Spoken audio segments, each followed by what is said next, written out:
O programa a seguir contém imagens fortes sobre drogas e violência. Recomenda-se critério ao telespectador.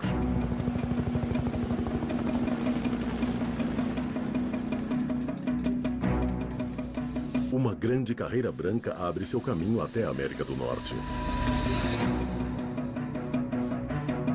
Do fazendeiro colombiano que colhe uma simples folha verde, até o pescador que um mês depois enche um submarino artesanal de cocaína pura e parte para o México.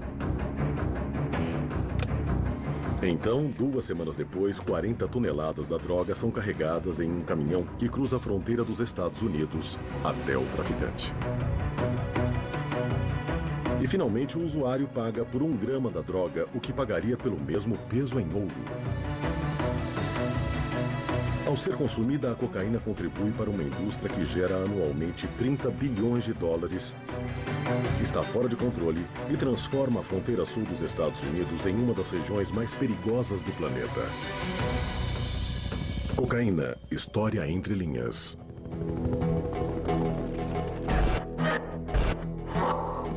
Lados opostos da fronteira. As cidades na fronteira do México são extraordinariamente violentas. Juárez é a mais violenta do mundo. Uma cidade tão próxima da América do Norte e tão perto de El Paso, praticamente nos Estados Unidos, lidera o ranking de homicídios, roubo de carros e muitos sequestros. 35 mil assassinatos em 5 anos. Quantas mortes tivemos nas guerras que estamos travando agora? O problema aqui é imenso, pois analisando a situação, temos 3.200 quilômetros de fronteira. Desses 3.200 quilômetros, pouco mais de 1.800 não sofrem qualquer intervenção das autoridades americanas. O problema da cocaína é muito maior do que se pode imaginar. Se não detivermos o tráfico, se não mantivermos a vigilância aqui, vamos acabar perdendo. E o que está acontecendo no México vai acabar tomando conta deste país. Com 3.200 quilômetros de extensão, a fronteira Estados Unidos-México é o local por onde a maior parte da cocaína entra em solo americano. Os cartéis mexicanos, para os quais sequestro e assassinato são práticas usuais de trabalho, dominam o tráfico. Covas coletivas e corpos esquartejados são fatos cotidianos aqui. E muitos temem que em breve a violência acabe invadindo as ruas dos Estados Unidos.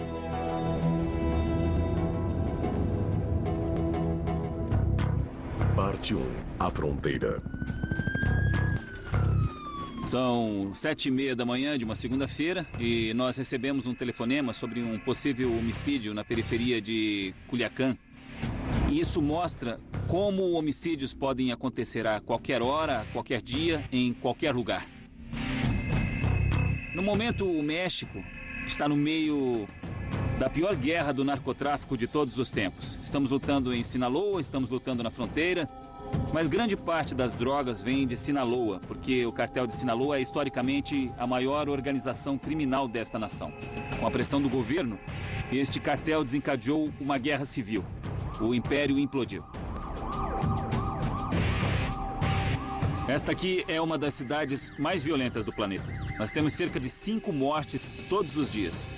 E em muitos destes homicídios são usadas armas como a AK-47, a R-15, e assim como os criminosos, muitos civis também são atingidos.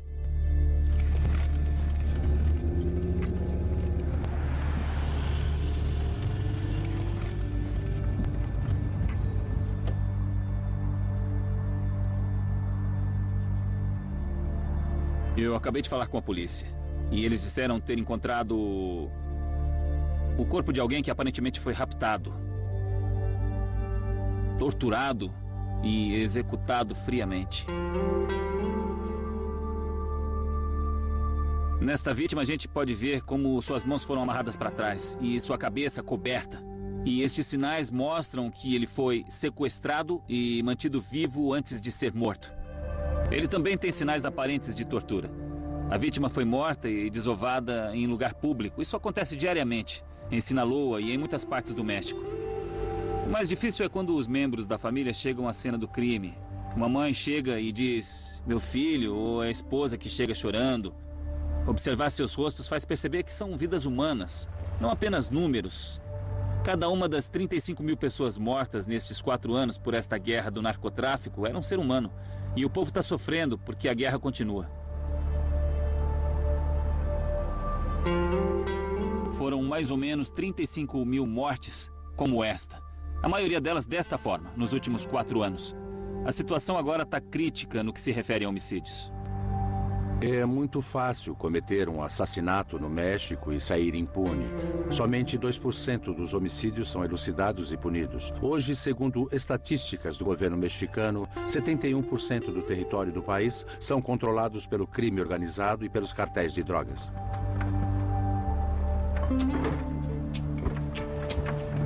O tráfico de drogas não foi sempre tão sangrento. Por milhares de anos, os sul-americanos mastigaram a folha da coca aproveitando suas propriedades digestivas e estimulantes. Então, na metade do século XIX, um cientista pesquisando um medicamento milagroso destilou e transformou o princípio ativo da folha da coca em pó, batizando-o de cocaína. A droga foi usada como anestésico e no tratamento de uma variedade de dores. Mas em 1920, a cocaína foi considerada viciante e foi banida universalmente. A cocaína desapareceu até as estrelas do rock e celebridades a ressuscitarem nos anos 70. Imagens de pessoas bonitas cheirando a droga conferiram à cocaína uma aura de glamour. Para suprir a crescente demanda, entraram em cena os novos cartéis colombianos que controlavam a produção e a contrabandeavam para os Estados Unidos. A violência era parte do negócio, pois eles lutavam entre si pelos grandes lucros. A morte do rei colombiano das drogas, Pablo Escobar, levou ao colapso dos cartéis da Colômbia nos anos 90 e tudo mudou. Facções criminosas mexicanas preencheram a vaga. Eles se armaram como um exército paralelo e declararam guerra a qualquer um que tentasse detê-los. Nos anos 80 até a era recente, houve pouca violência em El Paso ou em Juárez. O tráfico de drogas fluía, as pessoas contrabandeavam, mas não havia muito conflito, pois só existia um cartel no comando de Juárez e as pessoas trabalhavam para ele, ganhavam bom dinheiro nesta atividade. Mas em 2008 houve a tentativa da tomada de Plaza Juárez por Chapo Guzmán, do cartel de Sinaloa. Imagine duas companhias, a Southwest Airlines e a American Airlines. Elas concorrem por mercados específicos. Elas lutam, querem o mercado, querem conseguir o que desejam. É a mesma coisa com os cartéis. O que eles tentam fazer? Eles vão atirar uns nos outros. E em quem quer que entre no caminho para controlar o que eles querem controlar. As taxas de homicídio explodiram de 200 a 300 para milhares. É uma guerra aberta. É uma guerra aberta. Se é uma ameaça aos cidadãos americanos? Sim, por onde eu começo? A guerra do narcotráfico que está ocorrendo no México não é de traficantes contra traficantes. Houve vários incidentes onde as balas voaram para o lado deles, mas há 3 semanas nossa polícia rodoviária foi alvejada por cartéis da droga. Cidadãos americanos estão sendo sequestrados, levados ao México e mortos. Tenho 5 pessoas desaparecidas no meu condado. Eles foram raptados, levados ao México e foram assassinados. Isso está ocorrendo diariamente aqui, da fronteira de Brownsville, Texas, até San Diego, Califórnia. O México está na porta de entrada para os Estados Unidos. Esta violência pode se propagar e é de interesse dos americanos ter um ambiente mais pacífico na fronteira sul. Qualquer coisa que aconteça no México afeta os Estados Unidos. Um colapso no sistema político mexicano seria um desastre para esta nação, mas também criaria grandes problemas de caos na América do Norte. Então, os Estados Unidos precisam desempenhar um papel mais incisivo para abrandar a violência no México. O relacionamento entre as nações é complicado. O México resiste à intervenção norte-americana, pois isto ameaça sua soberania. Os políticos americanos querem se abster de qualquer responsabilidade pelo caos em sua fronteira. Como resultado, há muita conversa sobre o tema, mas pouca ação.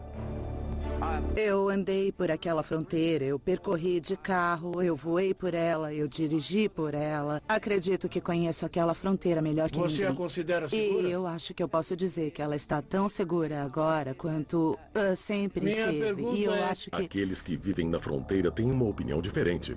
Como ela pode ir lá, ficar em frente a milhões de americanos e contar uma mentira dessas? Não passa de uma mentira. Esta fronteira não é segura. Eu aconselho meus cidadãos, principalmente os fazendeiros e rancheiros, a se armarem, não deixarem a sede da fazenda em direção à mata sem levarem uma arma. Não saiam dos campos que vocês aram às 2 ou 3 horas da manhã para ganhar o pão sem algo para proteger suas vidas. A fronteira é um lugar ermo. Na paisagem figuram apenas alguns ranchos isolados. As famílias aqui incorporam o espírito de autossuficiência dos pioneiros americanos. Estamos cerca de 110 quilômetros a leste de El Paso. Esta é a última fronteira da América do Norte. Depois já é o México. Estão vendo aquela margem ali? Tudo daquele lado da margem é México. Um rio passa entre as margens ali. Aquelas colinas ali, tudo está no México. E é onde tudo começa. É por aqui que a droga entra. É por aqui que o problema começa. Claro que não há uma cerca fronteiriça. Aqui não há policiamento. Você pode cruzar o rio onde quiser. Há épocas em que você nem precisa molhar os tornozelos. Mas a coisa toda não deveria ser desse jeito. A fronteira deveria ser segura. Estas pessoas deveriam se sentir protegidas nesta nação, mas não é o caso. É difícil dormir sem saber o que está por vir, o que está espreitando você. Isso está piorando agora. Um ano atrás, um rancheiro estava checando seu gado, checando a água, e foi ajudar um cara, deitado perto do açude. O cara se virou e matou com um tiro. Não dá nem para pensar em ficar sem arma neste lugar. É simples assim. Se eu acho que posso dar conta de 10 caras, não, mas pelo menos terei a chance de lutar, de talvez conseguir fugir para um local seguro até alguém aparecer para nos ajudar. Nas grandes cidades americanas, existem bairros tranquilos e calmos. Mas de repente as gangues tomam conta do bairro e o lugar perde toda a tranquilidade e toda a calma. As pessoas estão se mudando, estão indo embora. Elas não querem participar disso. A vida como a conhecíamos acabou por causa desses cartéis. Eles arruinaram tudo para todos. Os cidadãos norte-americanos que vivem na fronteira provam que a violência e as drogas não são um problema exclusivo do México, pois também afeta os Estados Unidos e é de responsabilidade de ambas as nações. As duas nações acusam uma a outra. Na verdade, há uma espécie de relação simbiótica entre traficantes, entre o tráfico de drogas México e Estados Unidos. A droga chega através do México ou é produzida lá, mas é consumida nos Estados Unidos. Os peritos estimam que cerca de 30 bilhões de dólares saem do bolso dos consumidores americanos todo ano direto para os cartéis mexicanos. É muito dinheiro e eles vão continuar a lutar por esse dinheiro enquanto A cocaína abriu um grande caminho através da América do Norte. Pode ser ilegal, mas é um grande negócio e, como qualquer outra indústria, é regulado pela lei da oferta e da procura. E nos Estados Unidos, a procura é enorme. Parte 2. Usuários. Tenho 30 anos de idade e uso essa droga há 16 anos. Quanto eu gasto em crack por semana? Talvez uns $1.000. Uns $1.000 ou mais. Eu acho que eu fumo de 100 a $200 por dia. Acho que na minha vida inteira cheirei o equivalente a $500 mil em cocaína. É muito dinheiro. Mas se gostam de você, você acaba não comprando. Outras pessoas compram pra você. Muitas vezes as garotas não precisam comprar coca. A cocaína está em todas as classes da sociedade norte-americana, dos ricos aos pobres e todos entre eles. Segundo um estudo recente da Casa Branca, quase 40 milhões de norte-americanos já experimentaram a droga, alguns aos 12 anos de idade. Eu estava com 15 anos e tinha um amigo mais velho, de 23.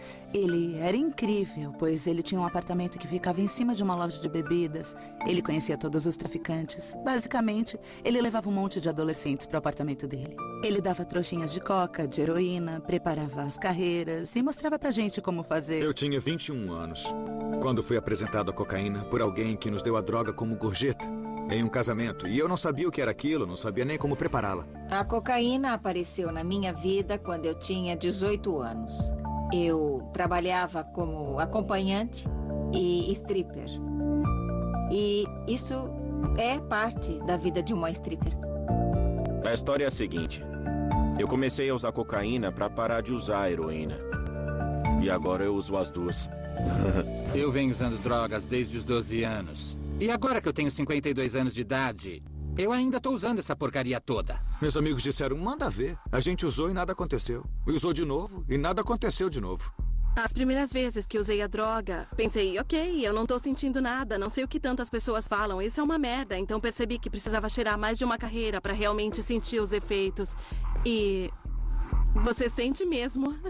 Eu ficava limpando minha casa feito um louco, o som ficava ligado, eu dava festas, ficava muito louco, mordia os lábios, falava sobre coisas das quais eu nem me lembrava e eu me divertia. Então eu queria mais. E mais. E muito mais.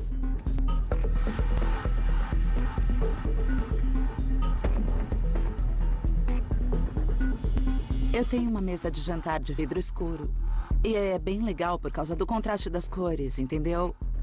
Nós fazíamos as carreiras sobre a mesa e ficávamos olhando. E quando você se curva sobre ela, dá pra se ver um pouco. É bem engraçado. É o tipo de atitude que a gente tinha a usar. Isso devia ser uma coisa boba e divertida.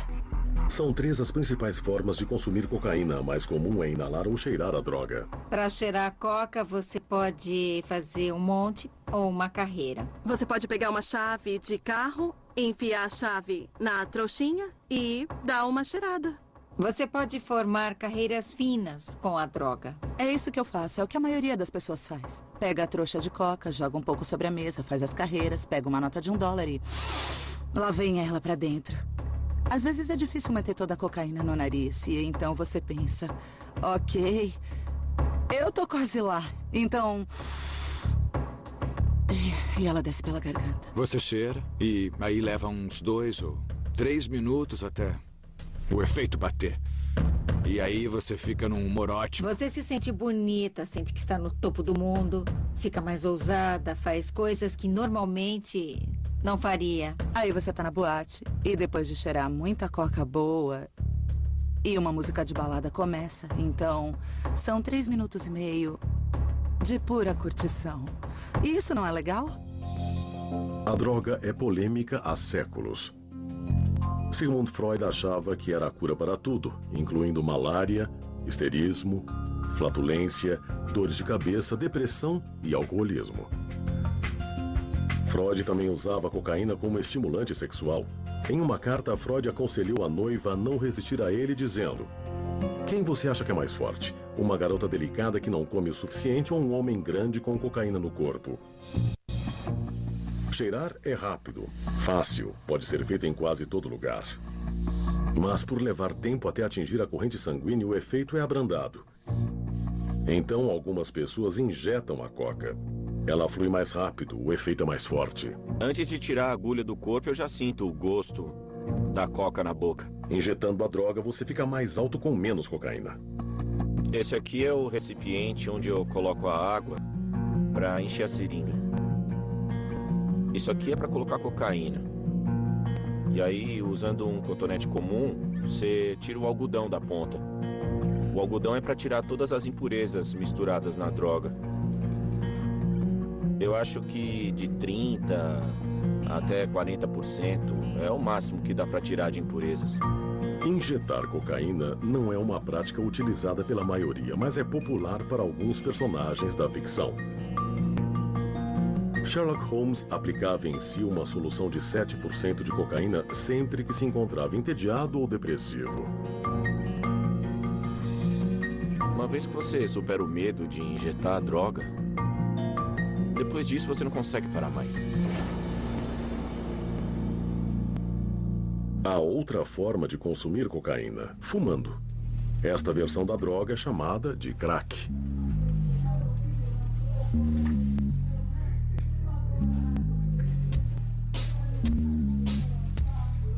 Você puxa bem devagar. Então segura a fumaça e depois a expele.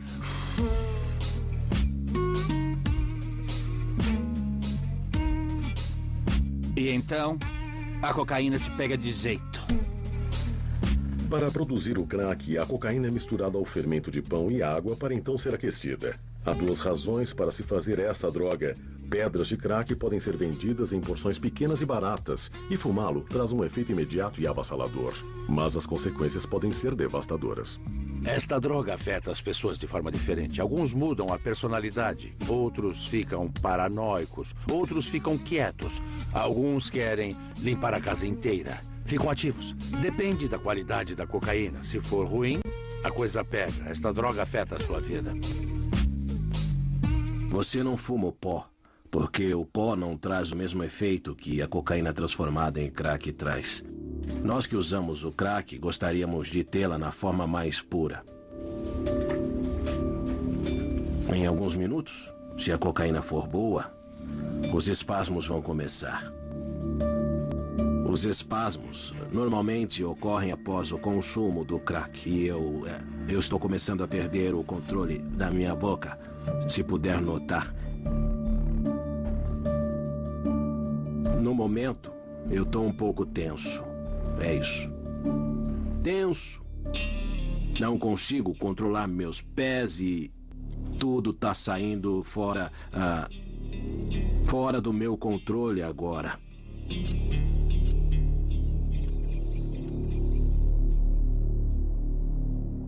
Você ouviu?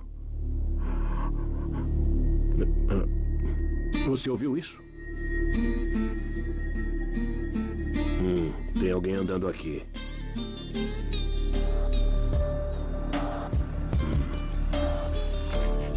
O efeito são 15 minutos de glória. Depois eu preciso fazer tudo de novo. Tudo igual, do mesmo jeito. O uso prolongado transforma você em um sem-teto.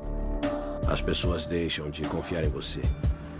Na maior parte do tempo, você fica lá fora. Sozinho. A cocaína é ilegal nos Estados Unidos há quase um século, mas isto não significa que seja difícil de ser achada. Os usuários sempre sabem onde procurar. Para todas as cidades que eu fui, eu sempre encontrei a droga. Toda vez que eu quis. Vira na próxima esquerda, por favor. É só você achar um barzinho no centro da cidade e então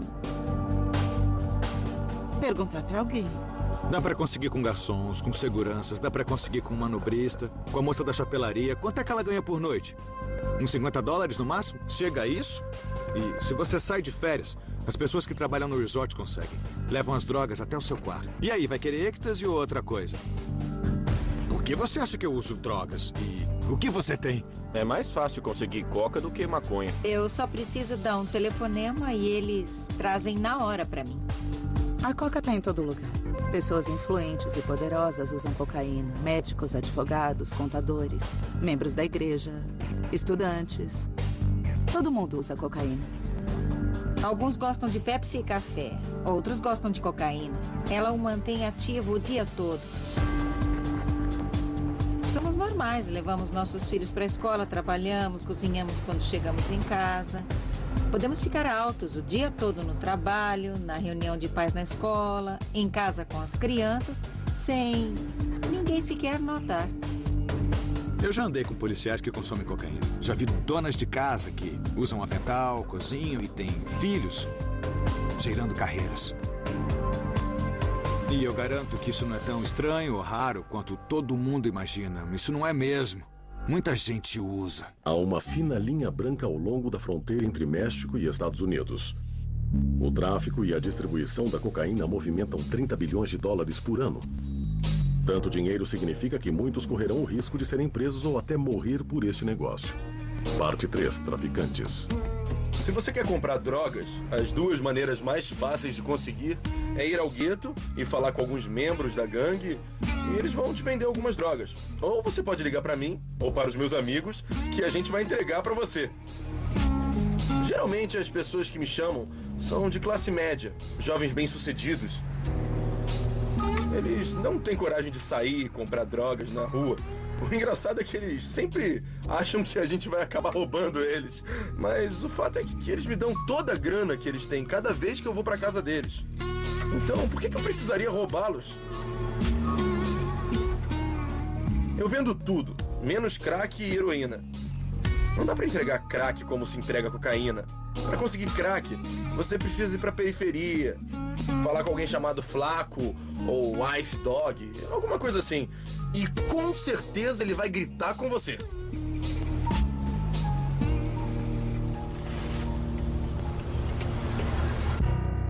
A cocaína sempre foi um meio rápido de ganhar dinheiro. Mas quando o crack surgiu nos anos 80, os lucros triplicaram do dia para a noite. Mas isso trouxe uma devastadora onda de crimes que assolou cidades de Los Angeles a Chicago e Nova York.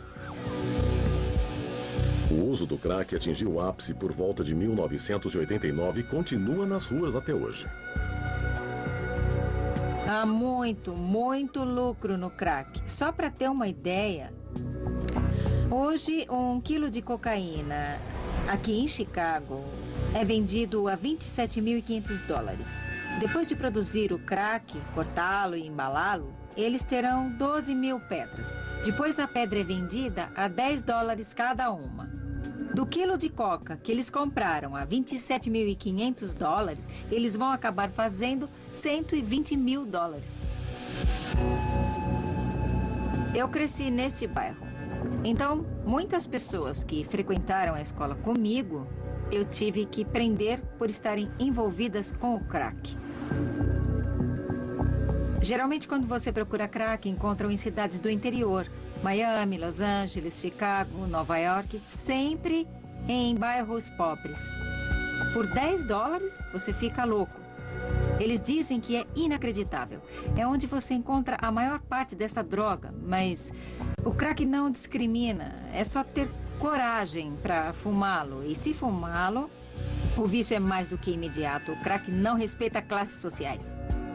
O primeiro nome do alvo é desconhecido e o sobrenome também. Ele atende pelo apelido de Reno. O alvo geralmente sai de casa entre... O crack é um grande problema em Chicago e nos subúrbios. Prisões são feitas o tempo todo, mas os policiais mal conseguem dar conta. A polícia de Country Club Hills recebeu uma denúncia recente sobre um traficante de crack operando em uma casa do bairro. Eles estão se preparando para invadir.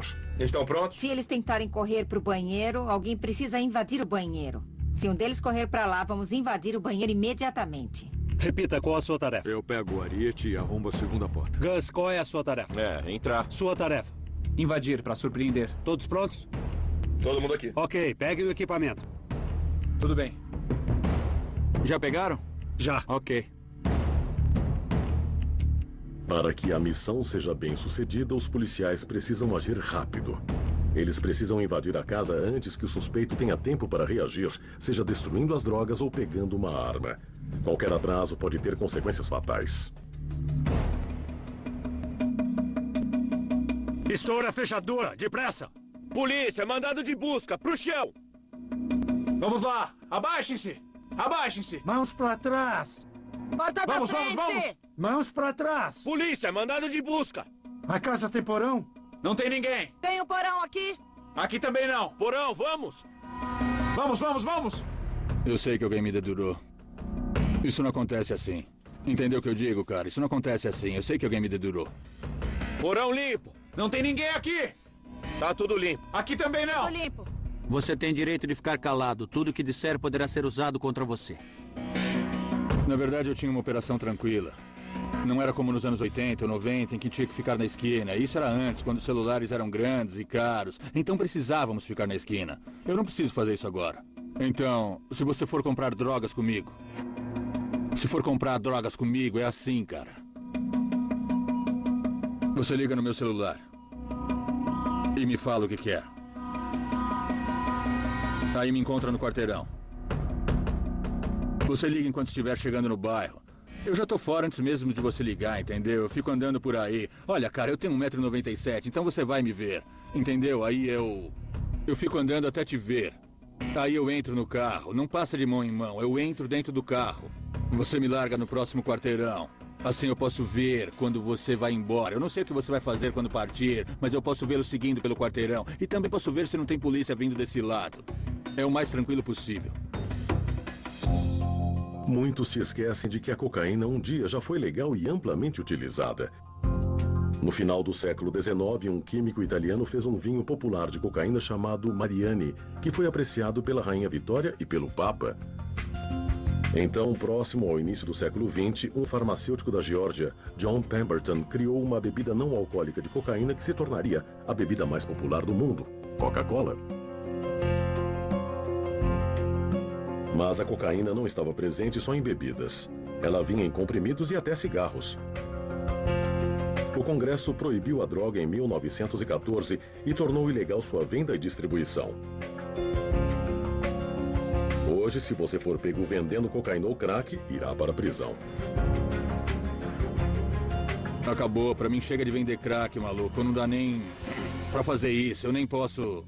Tem muito dedo duro por aí. Pra eu acabar como?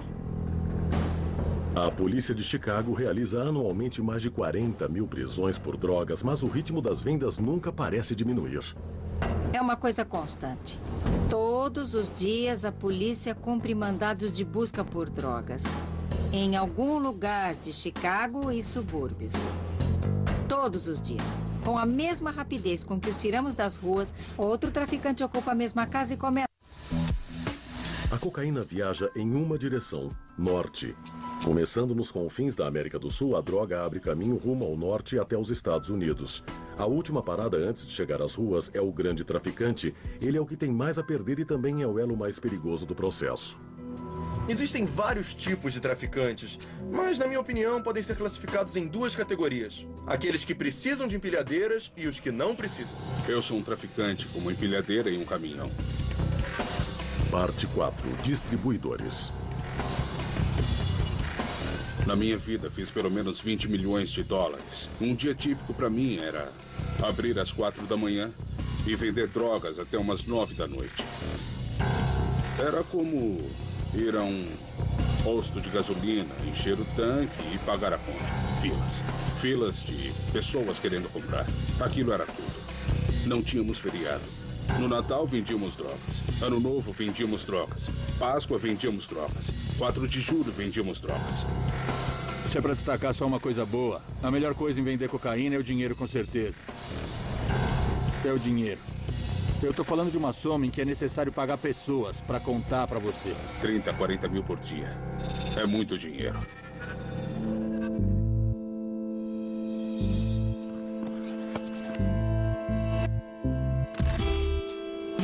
Eu cresci em um complexo de casas, onde a cocaína era muito presente. Estava por todo lugar. Os caras mais velhos tinham as coisas boas. Eles tinham carros, tinham roupas, tinham as mulheres. Um garoto vivendo em um complexo de casas está destinado a querer isso. Todo mundo estava no esquema. Tudo que eles faziam era jogar os dados. No meio de uma jogada e outra, as pessoas vinham, compravam e partiam. Eu cresci vendo isso. Aí um dia um cara me disse: quer ganhar uma boa grana? Um dos meus rapazes foi preso. Eu já sabia como tudo funcionava. Eu sabia que era um compromisso, onde aquilo podia me levar. Então eu disse: é claro, e nem pensei 2 vezes.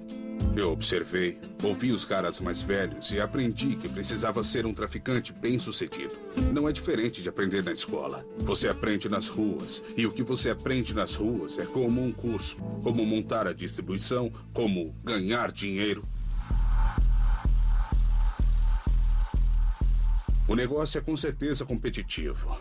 Então, para conquistar o seu espaço, distribua cocaína pura. Consiga uma cocaína de boa qualidade e vá visitar uma ilha em algum lugar.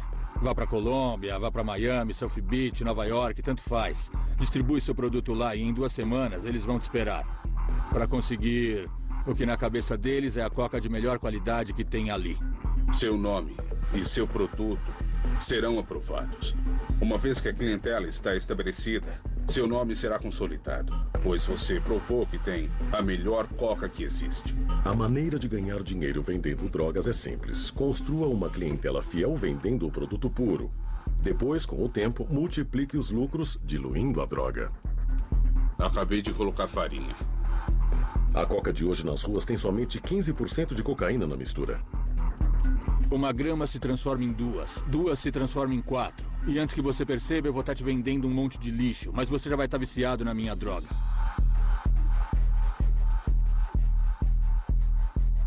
É assim que se agrega valor à cocaína.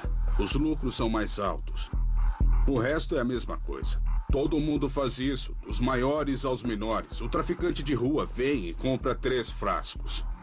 Então ele vai abrir os frascos, diluir a droga e colocá-la de volta nos frascos. Ele a vende por $60, fica com 30 e ainda tem mais $30 para comprar mais coca. Por isso, diluir a coca é tão importante. Um grande traficante pode arrecadar $40 mil por dia. Mas esta vida não é fácil. O risco de ser preso é uma constante. Por isso, todos os envolvidos no negócio da cocaína trabalham para manter suas identidades em segredo. O que todo mundo faz é manter tudo separado. Eu vendo para os meus clientes, então eu compro minha droga de alguém, entendeu? Eu não sei de onde esse cara consegue a droga dele. Os meus clientes também não sabem de onde eu consigo a minha. É mais ou menos como a Al-Qaeda funciona. É como uma venda em rede. Dessa forma, se um dia eu for preso, eu só vou poder entregar um cara. Eles podem pegar esse cara e ele vai entregar mais um, entendeu? É mais ou menos assim. Eu trabalhava com mais de 60 pessoas. Dessas 60 pessoas, talvez 3 soubessem o que realmente acontecia. O resto achava que sabia o que estava acontecendo. Porque se você ganha dinheiro em grande escala, fica paranoico. Acha que está todo mundo de olho em você. Você nunca sabe de onde o inimigo virá. Você quer se proteger, não quer ganhar esse dinheiro e morrer. Quer pegar e viver bem. Você acorda de manhã e sai pela porta sem saber o que vai encontrar. Pode ter um ladrão esperando para te pegar. Alguém que quer se apossar do pequeno império que você construiu e tomar o seu lugar. Incluindo a polícia. Quando eles dormem, você tem que estar acordado. Era assim com a divisão de narcóticos. Nós íamos lá e tirávamos fotos dos carros que usavam. Tínhamos comunicação via rádio, tínhamos scanners para ouvi-los conversando. Anotávamos os turnos deles na delegacia. Havia vários esconderijos de drogas. 5 esconderijos em um prédio, 5 em outro, 5 em outro. Porque eu sempre preciso estar um passo à frente. A pior coisa no negócio de tráfico é que a pressão é muito grande. Sempre tem possibilidade de você cair. E você pode cair feio se não tiver sorte, sacou? É um grande risco ser traficante.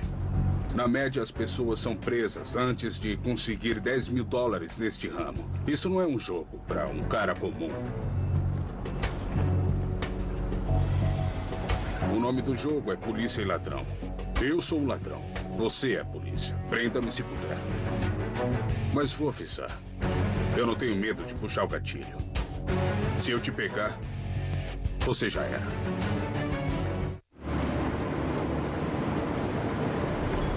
A cocaína traça seu caminho pelas ruas dos Estados Unidos, mas sua rota mais difícil é trilhada antes mesmo que ela chegue aqui. O processo para contrabandeá-la através da fronteira reflete uma história de inovação e determinação. Parte 5. Contrabandistas. Os contrabandistas são de vários tamanhos e formas. Podem ser jovens, pode ser uma senhora idosa. Não há um tipo específico. Ocasionalmente pegamos contrabandistas que estão com a família toda junto e, às vezes, a família é inocente, não sabe de nada, mas às vezes todos estão envolvidos. O volume de tráfego nos pontos de checagem torna o nosso trabalho muito mais difícil. Este ponto, em particular, opera 24 horas por dia e o volume diário é de aproximadamente 7.500 a 8.000 carros e 6.500 a 7.000 pedestres. Em média, 112 mil pedestres e 205 mil veículos cruzam a fronteira do México para os Estados Unidos a cada dia. É fisicamente impossível examinar todos, mas qualquer um deles pode estar portando cocaína. Todo mundo pensa que eu sou empresário. Eles não têm ideia de que eu faço contrabando de drogas. Nem ideia. Você tem que ser um camaleão. Tem que enganar tudo e todo mundo o tempo inteiro. Esse é o meu trabalho. Eu vou dar uma ideia. Seu patrão liga e diz: Jake, temos 105 ou 125 quilos de coca que tem que ser entregues. Onde? Vamos supor, Illinois. Tá legal. Eles não querem saber como eu vou chegar lá. Eles não estão nem aí. Eles só querem que eu chegue lá. Eu vou ser responsável por isso. Eu arranjo os motoristas, arranjo os carros, arranjo o que for necessário. Leilões de carros, nosso melhor amigo. Imagina um lugar chamado Bowling Green, no Kentucky, lar do Corvette. Todos os anos eles promovem um encontro de Corvettes, vai gente do mundo inteiro. Antes disso, eu compro 5 Corvettes da seguradora e os carrego com drogas. Os 3 carros. O carro da frente é o Pace Car. Ele mantém a velocidade e tudo mais em ordem. O outro carro é o do contrabando. Ele anda no meio. Os carros do meio estão carregados. Nós atravessamos o país. Já fomos até parados pela patrulha rodoviária. Quando a gente está nesse ramo, tudo que você faz gera uma ideia. Essencialmente, o principal meio de contrabando são carros e caminhonetes que transportam grandes quantidades de cocaína através da fronteira e do país. Estas máquinas elaboradas estão entre os veículos mais customizados da estrada. Este veículo do cartel foi apreendido indo do México a Chicago, carregado de drogas. Abrindo aqui atrás, isto parece o porta-malas normal de uma minivan, mas, na verdade, é um compartimento oculto com capacidade para até 50 quilos de cocaína. Há uma dobra no carpete bem aqui. Não é normal haver uma dobra de um lado até o outro desse jeito. Se olharmos nesse lado da van, verão que o carpete encaixa perfeitamente na lateral. No outro lado, o carpete está para fora. Se olharmos embaixo da van, há uma caixa construída debaixo do porta-malas que vai além, muito além do step. O step está a cerca de 15 centímetros mais baixo do que deveria. Para um policial treinado, é um indicador de que há um compartimento oculto no veículo. Os compartimentos secretos precisam de 2 dispositivos para serem operados. Os cartéis fazem de propósito, pois não querem que os compartimentos sejam abertos acidentalmente por outros criminosos e menos ainda pela polícia. Este veículo precisa estar funcionando e o desembaçador traseiro ligado. Então, há 2 botões ocultos na área de carga. Os botões secretos deste carro estão escondidos debaixo do carpete para que não sejam detectados pelos policiais. Se pressionarmos um botão, a porta do compartimento oculto se abre.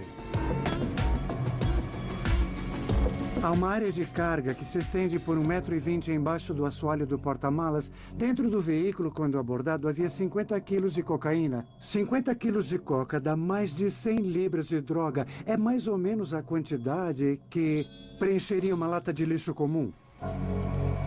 Eu já ganhei muito dinheiro fazendo isso. E já perdi muito dinheiro. Em 4 meses, perdi $256 mil no cassino.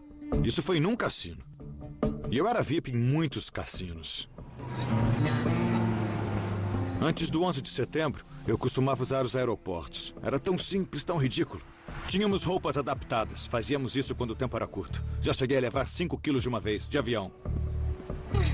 Mas isso foi nos bons e velhos tempos. Os bons e velhos tempos. Mas como dizem, nada dura para sempre. Tem uns que ainda usam aviões, mas na maioria das vezes é um trabalho interno. O contrabando através de aviões ficou mais difícil depois do 11 de setembro, mas ainda é feito. Um suborno aos oficiais da segurança torna isso possível. As pessoas que carregam a droga são chamadas de mulas. Elas são apenas uma engrenagem da máquina que opera em ambos os lados da lei. Eu já trouxe muita coca. Já estive em meio a muita coca e conheci alguns traficantes. Conheci melhor alguns deles e um dia me perguntaram se eu queria viajar para eles e trazer algumas drogas. E eu disse que sim. Uma pessoa me conseguiu o passaporte e agendou a viagem. Nós fomos a Amsterdã em 4 ou 5 garotas, direto para um hotel. Ficamos lá cerca de 5 dias. Nós saímos, compramos alguns sapatos, fizemos compras e voltamos ao hotel. Não tínhamos permissão para deixar a área do hotel. Eles pegaram os sapatos e os levaram para uma oficina, onde foram abertos, preenchidos com droga e selados novamente. Os sapatos pareciam nunca terem sido tocados, como se tivessem acabado de sair da caixa. Depois foram embalados e trazidos por nós de avião aos Estados Unidos. Pegamos táxis separados e uma pessoa nos recebeu em um lugar. Fomos ao depósito de drogas. Eles pesaram a droga para se assegurar de que ninguém estava drogado, de que ninguém havia roubado um pouco para uso pessoal. Recebemos a outra metade do nosso dinheiro e fomos cuidar de nossas vidas e esperar um novo telefonema, avisando quando iríamos de novo. É um negócio muito bem estruturado. A polícia na fronteira, a alfândega, guardas no aeroporto, todos são pagos. Até os detetives da narcóticos nos Estados Unidos. Eu realmente acredito que todo mundo tem um preço. Na economia de hoje, isso tá pior. Sabem como eles têm agentes na patrulha da fronteira? Antes tinha uns 2 ou 3 na folha de pagamento.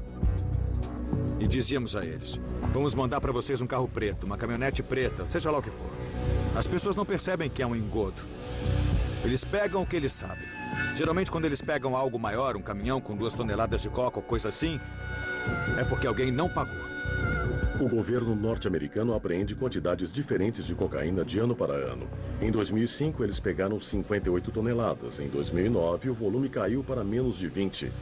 Os traficantes alegam que parte da droga foi entregue deliberadamente. Às vezes mandamos um cara passar pela alfândega sabendo que o veículo vai ser apreendido. O cara não sabe disso, cai numa cilada. Mas ele não tem antecedentes. Checamos antes. Vai ser preso como muro. A polícia não vai pedir cooperação. Ele não vai aceitar, vai se calar e cumprir sua pena. Vai pegar 2 anos no máximo. Algumas pessoas recebem uma boa quantia em dinheiro para cair, permitindo que a maior parte das drogas entre.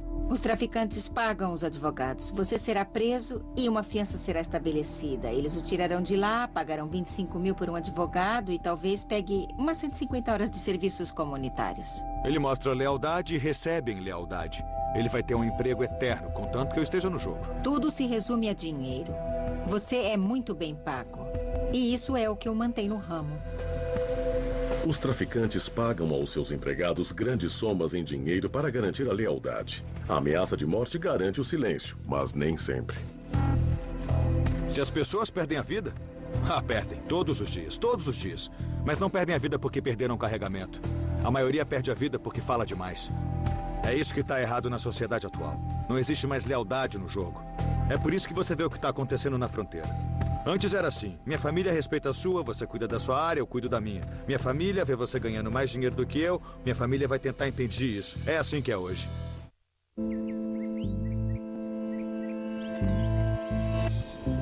Os Estados Unidos são o maior importador de cocaína e 90% desta droga vem através da fronteira com o México. Com 30 bilhões de dólares em jogo, não é surpresa que os cartéis do narcotráfico façam qualquer coisa para proteger seus interesses. O que choca é a crueldade de seus atos. Desde 2007, eles cometeram mais de 22 mil homicídios. Parte 6. México. Eu vou levar vocês até o cemitério Jardines del Humaya, um cemitério em Culiacán, onde muitos dos grandes capos estão enterrados, assim como muitos de seus soldados e tenentes. É um exemplo incrível de como o tráfico de drogas celebra a morte e a extravagância, com uma quantidade enorme de dinheiro. Estes são alguns dos mais extravagantes e incríveis túmulos que você encontrará no planeta. Alguns têm 2 andares, ar-condicionado, alguns têm até mármore italiano. Eles contrataram os melhores pintores, arquitetos para projetá-los. É uma indústria. Os estilos extravagantes que há nos túmulos têm até um nome próprio: narcoquitetura. Em alguns lugares, nós vemos modelos de aviões mostrando seus pilotos. E eles tiravam cocaína da Colômbia. Às vezes, um lugar onde há uma pequena tumba perto de um enorme e extravagante túmulo. Eles gastaram 250 mil dólares em mármore italiano. E isso mostra o sucesso. Se você é um jovem nessa comunidade e pensa, o que eu vou fazer para viver? O salário mínimo é de 5 dólares por dia.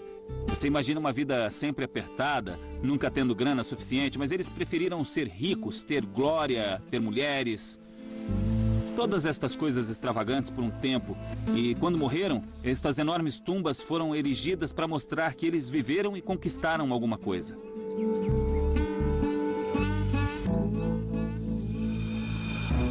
Muitos Muitos desses túmulos são feitos de mármore italiano e climatizados com ar-condicionado. Mas neste modesto jazigo está um dos mais execráveis traficantes da história. Sua morte em 2009 levou a um dos atos mais ultrajantes de vingança na história do tráfico de cocaína. Entre os capos ou chefões neste cemitério, o mais rico e poderoso foi Arturo Beltrán Leiva. Ele fez bilhões de dólares contrabandeando cocaína colombiana para o México e para os Estados Unidos. E parte do plano de combate ao narcotráfico travado pelo presidente Felipe Calderón é tentar derrubar os chefões ou capos. As forças de segurança se focaram em Arturo Beltrán Leiva. Eles buscaram informações com agentes americanos do DEA. Eles passaram informações para os soldados mexicanos. Os soldados atacaram um complexo de apartamentos, mas Arturo Beltrán recusou-se a entregar. Ele estava com 5 de seus homens. Eles atiravam pelas janelas, jogavam granadas. No final, Arturo caiu, mas foi durante a batalha um dos soldados mexicanos foi baleado e morto. Os soldados mataram Arturo Beltrán e seus 5 homens. Após sua morte, alguém mexeu no corpo de Arturo Beltrán Leiva. Decorou o corpo dele com notas de dólar e permitiu que fotógrafos entrassem e tirassem fotos como forma de humilhação. Como quem quer dizer, nós acabamos com este poderoso chefão. Vocês não são heróis para estes jovens. Nós podemos humilhá-los. É claro que o pessoal do Arturo não gostou nada disso. No tiroteio, um soldado mexicano morreu baleado. No dia seguinte, o presidente lhe prestou uma homenagem durante o sepultamento. Na cerimônia, atiradores surgiram do nada e mataram a mãe, a tia, o irmão e a irmã do soldado. A mensagem era: se mexerem com a gente, nós vamos acabar com a sua família inteira.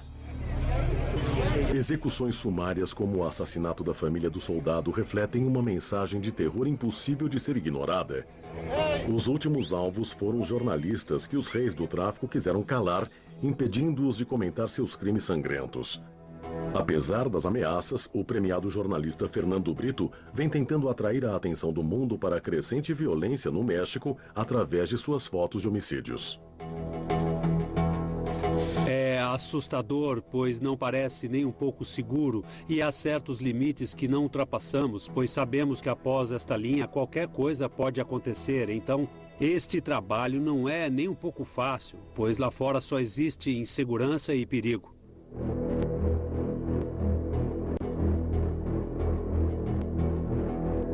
Existem muitas coisas acontecendo aqui.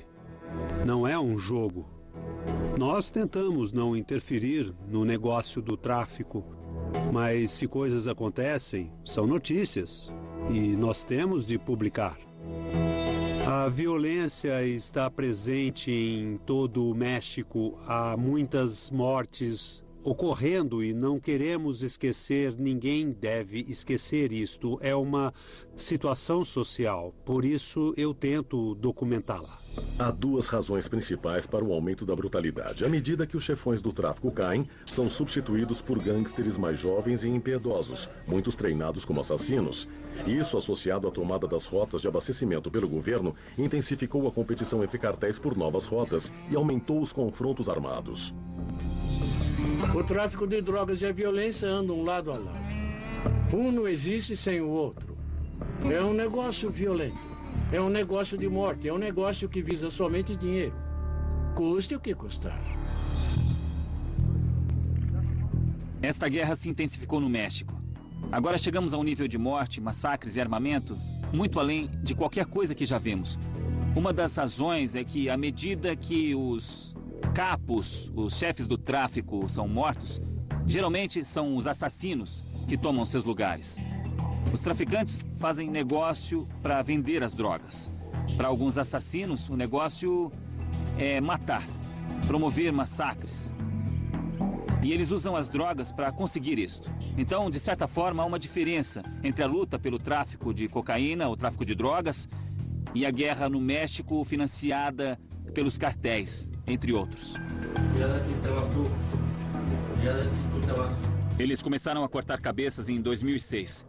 Então vimos um aumento na prática da decapitação. Então em 2007 nós vimos os cartéis começarem a fazer os vídeos snuff, Houve milhares e milhares de sequestros de pessoas inocentes em troca de resgates. Isso mostrou um desprezo doentio pela vida humana, um terror difícil de compreender e assustador de se ver.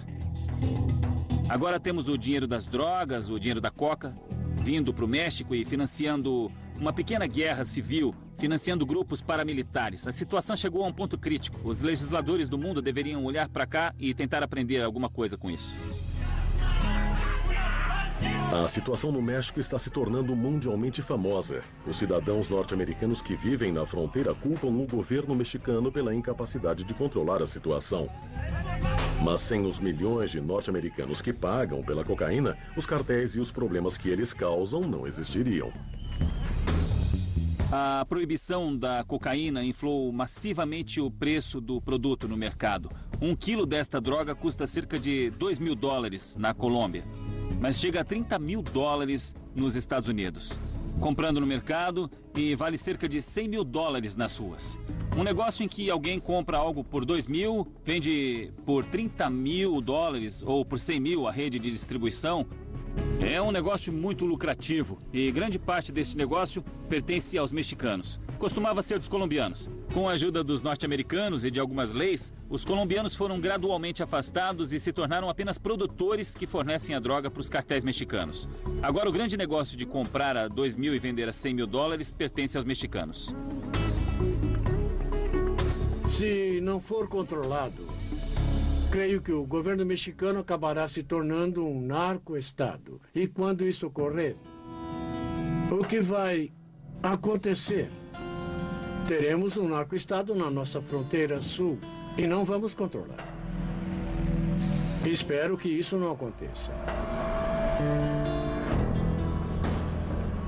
A pior hipótese para o México seria algo como a Colômbia, onde há milhares de refugiados deslocados pela violência gerada pelas drogas. Há partes enormes do país totalmente controladas pelos cartéis do narcotráfico. Isso está começando a ocorrer, já está ocorrendo no México. Há também um sistema político que realmente não consegue controlar o território nacional, pois boa parte dele é controlado por guerrilheiros e por cartéis de drogas. O pior cenário para o México seria os cartéis ficando cada vez mais fortes e a violência aumentando cada vez mais e mais.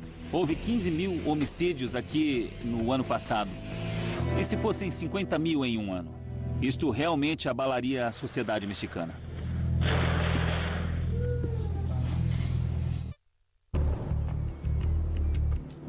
A cocaína representa um negócio de $30 bilhões por ano nos Estados Unidos. É um jogo perigoso e letal que ceifa a vida de milhares de pessoas anualmente. Por décadas, o fluxo de drogas para a América do Norte foi controlado pelos cartéis colombianos. Embora os mexicanos tenham se encarregado do contrabando, os colombianos ainda estão a cargo da produção. Os governos mexicano, colombiano e norte-americano se uniram para combater estas operações. Mas a cada vitória dos governos, os contrabandistas mudam de tática, às vezes de forma bem engenhosa. Parte 7. Colômbia. Há alguns anos, os colombianos controlavam a maior parte da coca que entrava no país. A maior fonte de renda deles era a cocaína. Então, no final dos anos 90, início dos 2000, eles começaram a deixar a distribuição a cargo das organizações mexicanas do narcotráfico. Levar a droga ao México é relativamente fácil. Eles a vendem aos mexicanos e deixam os mexicanos enfrentarem todos os riscos inerentes ao transporte da coca aos Estados Unidos. Eles perceberam que a margem de lucro obtida por quilo é similar à que teriam se distribuíssem a droga diretamente na América do Norte.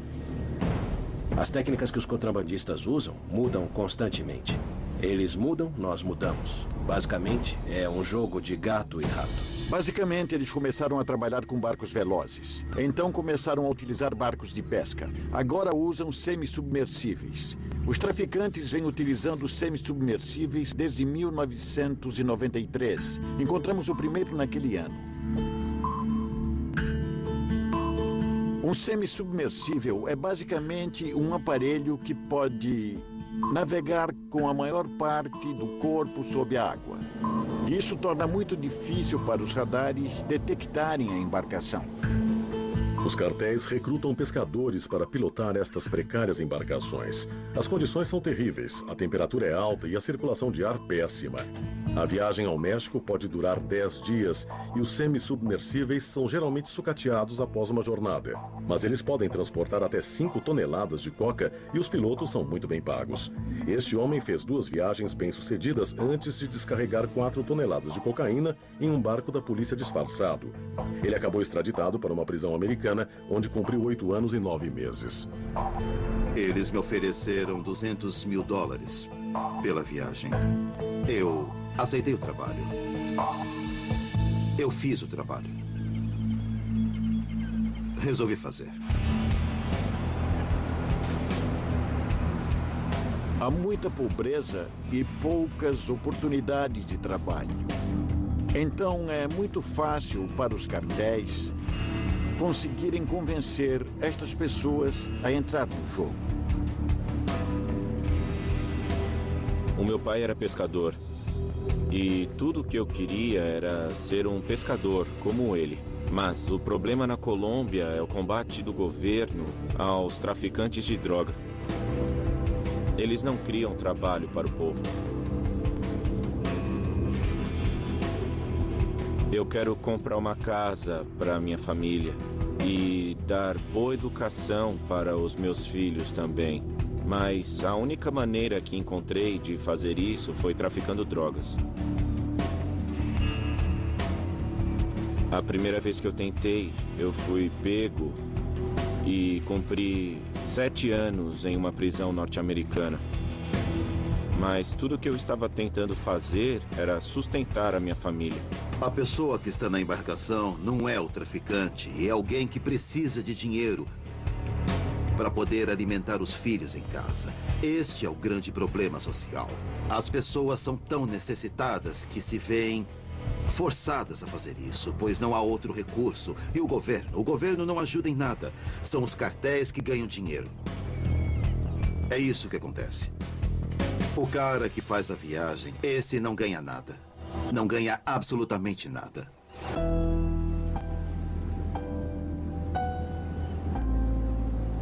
Minha primeira viagem em um semi-submersível foi por necessidade. Eu fiz essa viagem porque eu precisava de tratamento médico para minha esposa, que sofria de epilepsia. Ela estava muito doente. Foi uma jornada de 12 dias em que não se via nada, absolutamente nada. Eu era guiado pelo GPS. As condições de ventilação eram péssimas. E eu comi muito mal. Eu fiz uma viagem de 2.400 quilômetros da Guatemala até o México, onde um barco pesqueiro de atum norte-americano pegou a carga de 3 toneladas de cocaína. Deste ponto em diante, ficamos à mercê da vontade dessas pessoas, à disposição do que quiseram fazer com a gente. O primeiro semi-submersível foi capturado nas águas da Costa Rica em 2006. Ele foi chamado de Pé Grande, devido a rumores de que os semi-submersíveis já eram utilizados há anos e ninguém jamais havia visto um. A guarda costeira começou a ver uma média de 10 por mês. Então, os cartéis foram ainda mais fundo. O que aconteceu é que, com o tempo, a tecnologia evoluiu e os traficantes estão utilizando métodos mais sofisticados, equipamentos mais modernos, todos os tipos de coisa. Os semi-submersíveis foram concebidos para evitar a detectação dos radares da barreira eletrônica que os Estados Unidos criaram. Anos atrás, os norte-americanos aprenderam a detectar o fenômeno radar acústico. Os traficantes começaram a pensar numa forma de mudar a tecnologia e fizeram submarinos. Os submarinos oferecem vantagens significativas em relação aos semi-submersíveis. Eles podem transportar mais carga, são muito mais difíceis de se detectar e podem durar várias viagens. Poucos foram encontrados. Ninguém sabe quantos existem. Bom, este ano encontramos o primeiro submersível autopropelido na costa da Colômbia. Até então só havíamos capturado semi-submersíveis. É um grande passo tecnológico.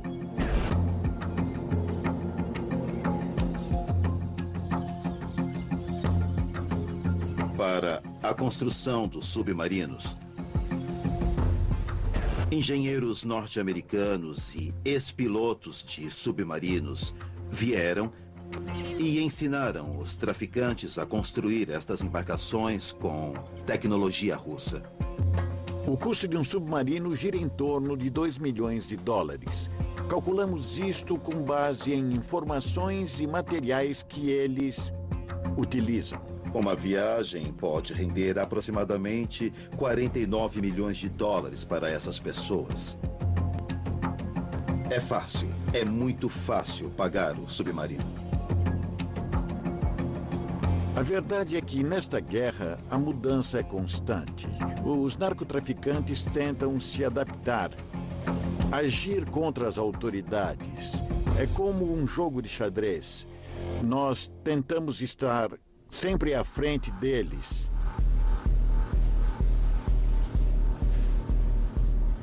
Podemos esperar talvez máquinas controladas remotamente que possam ser operadas de outra embarcação.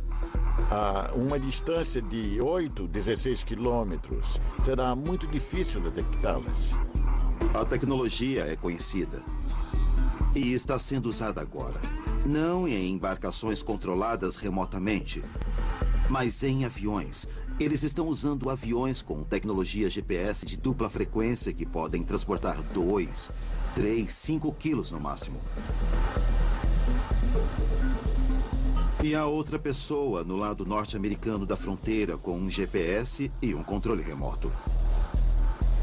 Eles se comunicam um com o outro. A pessoa do outro lado pega o sinal e pilota o avião. Isso é o que eles vêm fazendo na fronteira México e Estados Unidos. A tecnologia é conhecida. É muito conhecida. Eu diria que é um jogo de gato e rato. É isso que é. A história da cocaína é a história das Américas. Os Estados Unidos são o maior mercado para esta droga. O México controla o contrabando para os Estados Unidos. Os colombianos a fornecem para o México, mas tudo começa no Peru, onde a cocaína nasceu.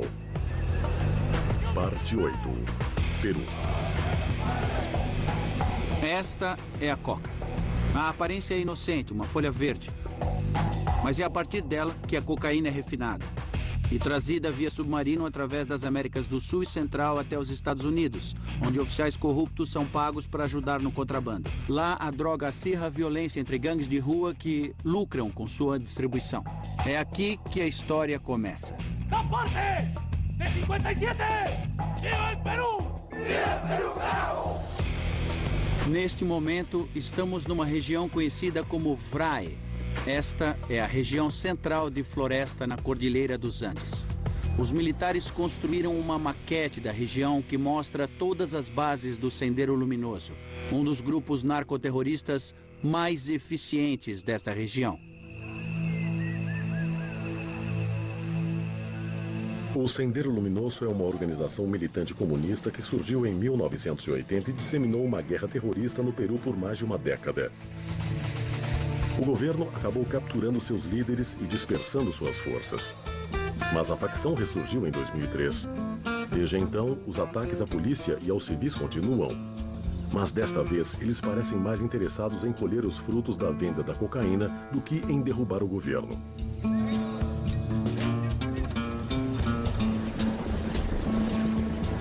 O Vale VRAE é importante por várias razões. Geograficamente, é perfeito para o cultivo da coca, o princípio ativo da cocaína. É também um ambiente austero, muito fácil para o Sendero Luminoso se esconder nas montanhas, nos vales e criar as fortalezas de onde defendem as plantações e a vida que levam.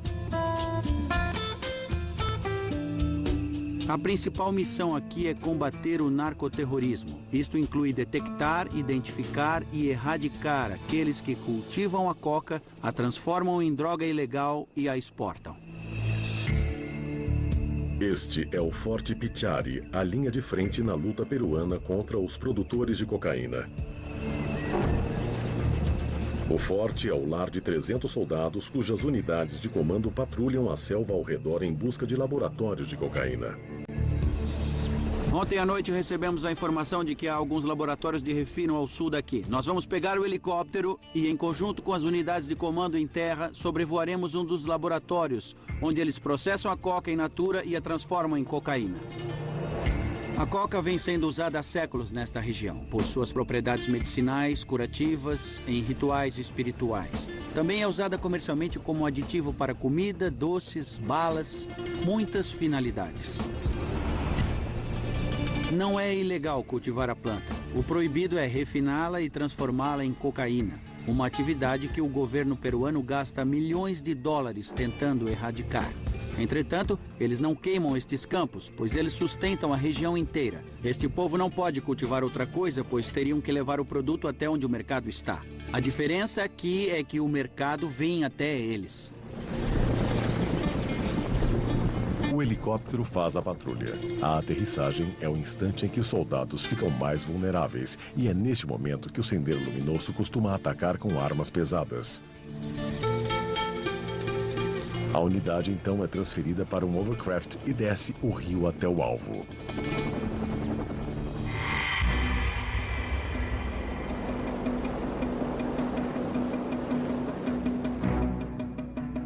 Nas duas margens do rio, na região Vrai, há plantações de coca. Podemos ver áreas na plantação onde a coca foi colhida para ser levada aos laboratórios, processada com agentes químicos e transformada em cocaína para venda. Já houve esforços no passado por parte da polícia, dos militares, para erradicar a plantação de cocaína. Mas a resposta a esta tentativa foi uma revolta popular. Os militares estão fazendo o melhor que podem para equilibrar a balança do que é ilegal, do que é legal e do que impede que as pessoas que vivem nesta região morram de fome. Uma vez no destino, a unidade age rápido. A tensão permanece alta até que a área esteja devidamente segura.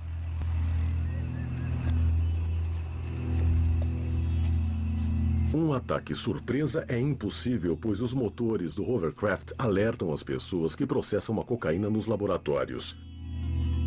À medida que a unidade se aproxima, o nível de perigo aumenta. Este é o local de maceração. Esta área é muito valiosa, é muito bem vigiada. Normalmente há explosivos e talvez até granadas ao redor de áreas como esta. Os soldados farão uma checagem de perímetro para garantir que o lugar é seguro. Eu vou explicar o que há neste local. A maceração é o primeiro passo no processo de produção da cocaína. Aqui, no calor da selva, com o forte odor dos químicos e da vegetação apodrecendo, grupos de operários peruanos trabalham duro por semanas processando a folha. Isto é um composto formado por querosene, ácido hidroclórico e sulfúrico misturados a um pouco de cal. O que temos aqui é um laboratório bem primitivo, é o que eles chamam de cozinha. Aqui elas emulsificam a mistura e a transformam em pasta de cocaína. Ela pode ser consumida, produz efeito, mas ela não se compara ao potencial desta droga depois de refinada e transformada em cocaína para venda. Além disso, todos estes químicos tóxicos usados na produção da pasta de cocaína escorrem por esta canaleta até o rio, causando incomensuráveis danos ambientais. Os fazendeiros vivem aqui por uma temporada inteira. Eles podem ter 4 colheitas por ano numa região como esta. Quando chegamos aqui com os soldados, os fazendeiros que trabalhavam neste laboratório fugiram para a mata. Nós vimos suas marmitas. Eles estavam comendo somente arroz e batata. As condições são péssimas. Há lixo e restos por toda a parte. E eles têm de inalar estes gases tóxicos dia após dia.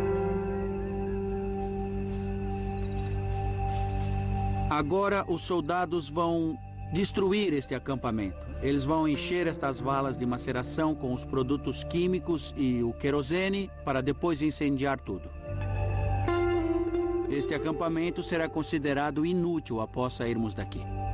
Todos os anos, as unidades de comando localizam e destroem mais de 200 pontos de maceração como este. Mas nunca é suficiente para interromper a produção.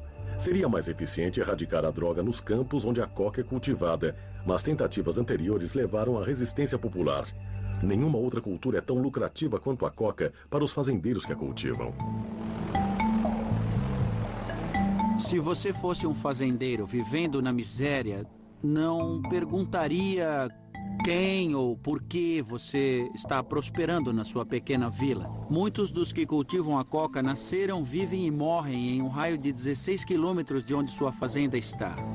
Agora o governo está tentando levar ajuda humanitária para estas regiões. Estão tentando realizar operações de desenvolvimento econômico. Infelizmente, as organizações do narcotráfico são melhores neste ponto. Em troca, conseguem a ajuda e o apoio da população local.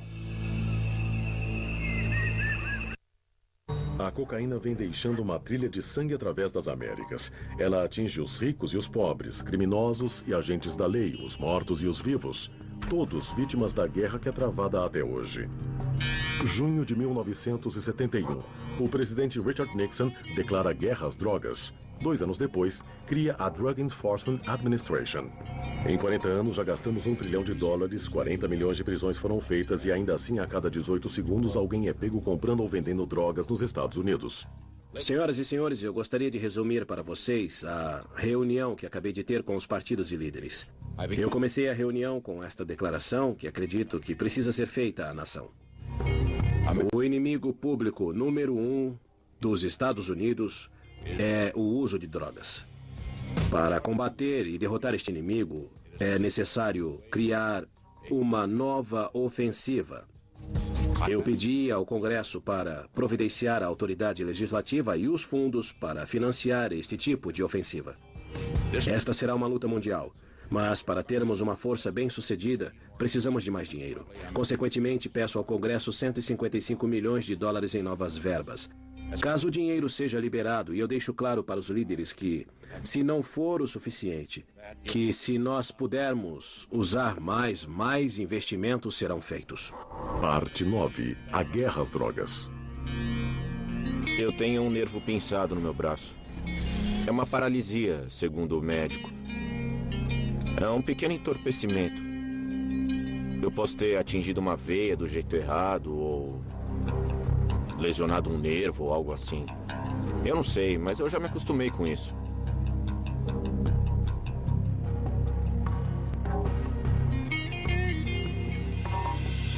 Eu ainda funciono como qualquer outro ser humano. Realmente, não é tão ruim assim, se você souber lidar com isso. Eu adoro cocaína. Eu realmente sou uma garota de balada. Eu sempre serei, eu sempre fui. Isso nunca vai mudar em mim. Isso sempre vai fazer parte da minha vida. Não importa quantas guerras sejam travadas, não importa quantas prisões sejam feitas, as pessoas continuarão a se drogar. Enquanto isso ocorrer, a violência no México e ao redor do mundo vai continuar. É o consumo norte-americano de drogas que financia este conflito. Bilhões de dólares passam todos os anos das mãos dos usuários norte-americanos para o bolso dos cartéis que pagam assassinos inescrupulosos para comprar armas e munições. Mas novamente é a falha dos legisladores que permite que isto ocorra. Uma guerra perdida às drogas vem sendo travada há 40 anos. Eles deixaram a cocaína criar cartéis bilionários. Então, pessoalmente, eu não culpo os usuários de droga. Mas alguém deveria se levantar e dizer: sejam responsáveis, parem de usar drogas. Há muitos corpos aqui, mas eu acho que esta ideia não é muito realista. Eu ganho dinheiro fazendo programas. Eu cobro uns 10, 20 dólares, o suficiente para comprar crack. Eu engano eles.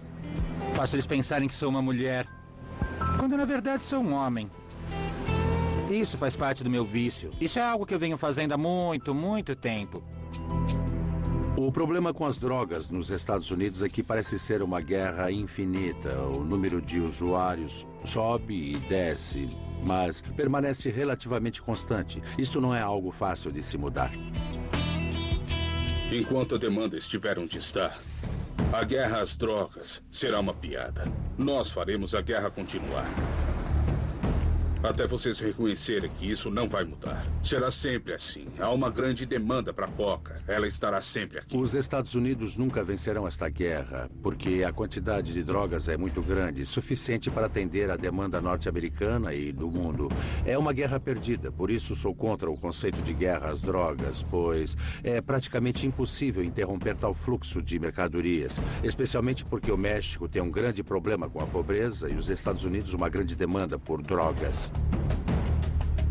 Às vezes você faz uma prisão e no momento em que sai da delegacia, vê outro homem na mesma casa em que acabou de prender alguém.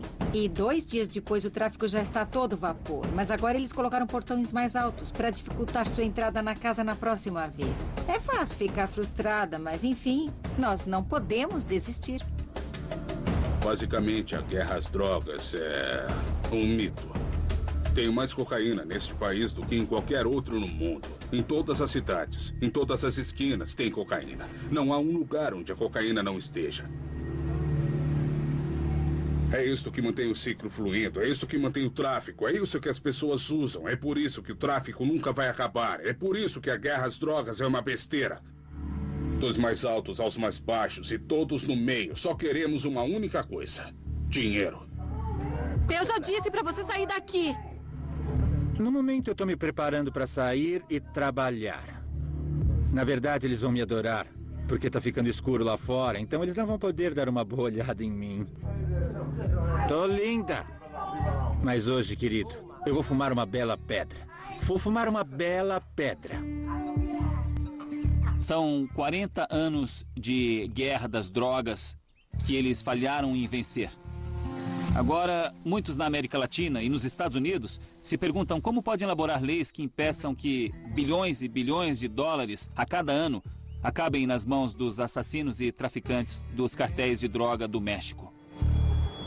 Os Estados Unidos e o México estão essencialmente juntos em um casamento disfuncional que não podemos abandonar. Estamos condenados a viver juntos. O narcotráfico no México não pode sobreviver sem a demanda norte-americana e as autoridades políticas do México sabem disso. Então, de uma forma bizarra, o tráfico de drogas é benéfico para os dois países e cria uma relação parasitária, simbiótica entre os dois. Mas o problema é que a maior parte do sofrimento causado pelo narcotráfico ocorre no México por causa da luta pelo controle dessa lucrativa atividade. Eu acredito mesmo que existem maneiras de vender a droga sem matar as pessoas. Se então você escolher matar pessoas para vender a droga, eu não vou influenciar ninguém a fazer essa escolha. Quando há 35 mil homicídios relacionados ao narcotráfico todo ano, quando há covas coletivas com 183 pessoas, quando há grupos de 50 homens armados percorrendo vilas com metralhadoras e bazucas, você precisa se preocupar seriamente. Não é precipitado dizer que precisamos nos preocupar com a eclosão de uma guerra civil no México. E quando isso acontecer, teremos de olhar e enfrentar uma situação de urgência. Precisamos tentar resolver o problema e mudar a legislação que tem perpetuado este problema. Para resolver o problema da cocaína nos Estados Unidos, vocês têm que reconhecer que, até agora, não fizeram nada. E até poderem voltar à mesa e criar uma solução ou um plano melhor, o problema sempre existirá. Toda vez que eu prendo alguém, fico feliz porque sinto que estou fazendo a diferença. Tenho a esperança de que estou, evitando que o filho de alguém caia nas garras do crack. Nós precisamos continuar a luta até encontrar uma solução. Qual é a solução? Honestamente, eu não sei. Uma palavra final com relação à responsabilidade do presidente. Eu sempre hesito muito em trazer novas responsabilidades à Casa Branca, pois já há muitas aqui e acredito em delegar essas responsabilidades aos departamentos.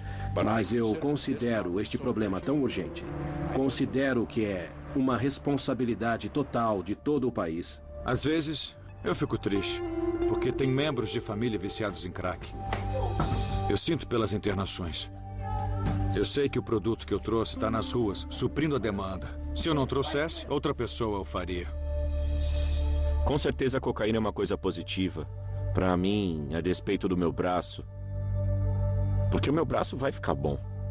E tudo vai voltar ao normal em breve.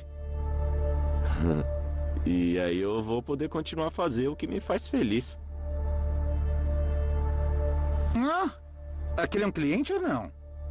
Eu tô louca pra comprar uma pedra. Tá, meu bem! Temos não só a responsabilidade, mas a autoridade para ver se nossa força é uma arma eficiente e coordenada. Que é que nos torna humanos. Eu poderia dizer que acredito que o futuro pode ser melhor do que o passado. Que o mundo está sujeito a mudanças e que nós podemos afetar essas mudanças.